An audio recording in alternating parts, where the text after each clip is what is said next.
What's going on, everybody? This is Travis from Candid at the Movies, and today I'll be reviewing the Apple TV film known as Echo Valley. Now, this movie does have a pretty interesting cast. It does have Julianne Moore, Sydney Sweeney, Kyle MacLachlan, Domhnall Gleeson, and a whole lot more. And the basis of this movie is about Julianne Moore's character named Kate, who is living a secluded life dealing with horses, and then she still deals with her troubled daughter who is in and out of rehab. And one fateful night, there's a moment where her daughter comes up to her, frightened, scared, and covered in somebody's blood. And Kate does everything that she can to get her daughter out of this predicament. Now, I will definitely say this cast is really good, especially with Julianne Moore and specifically Domhnall Gleeson. This is probably Domhnall Gleeson's second evil movie he's done in probably the last couple of weeks that's came out. And he gives probably a better performance in this movie than he did in Fountain of Youth. You definitely feel the weight of everything that he's dealing with and what he's trying to do in this story. And he works really good with Julianne Moore. Julianne Moore always gives a great performance. Sydney Sweeney does pretty good, but the only problem with her and Kyle MacLachlan is that they're in this movie maybe less than 30 minutes, all combined. And that is probably one of the many issues I have with this film. Now, the beginning of this film, the first act is perfect.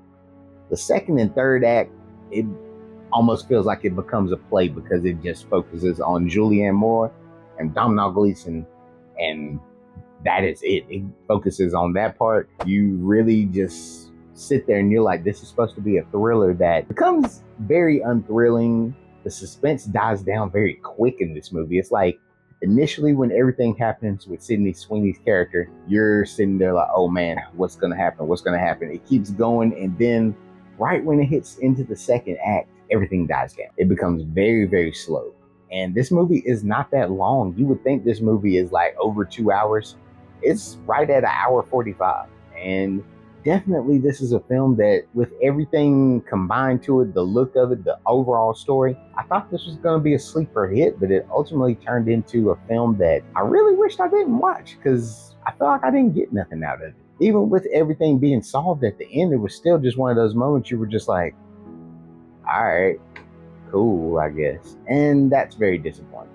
But I will say, if you're a person that just needs something to watch, this is a film that you can get in, get out of, enjoy it for what it is, and go on about your day. And that's why I'm going to give this movie a C-, because this could have been better. It could have been a good premise, but the fact that I didn't hear about this movie until like 3 days before it released says a lot. But hey, if you watched this movie and you liked it, comment below, let me know what you thought about it. I'd love to know if you liked it, what you thought was good, what you thought was bad.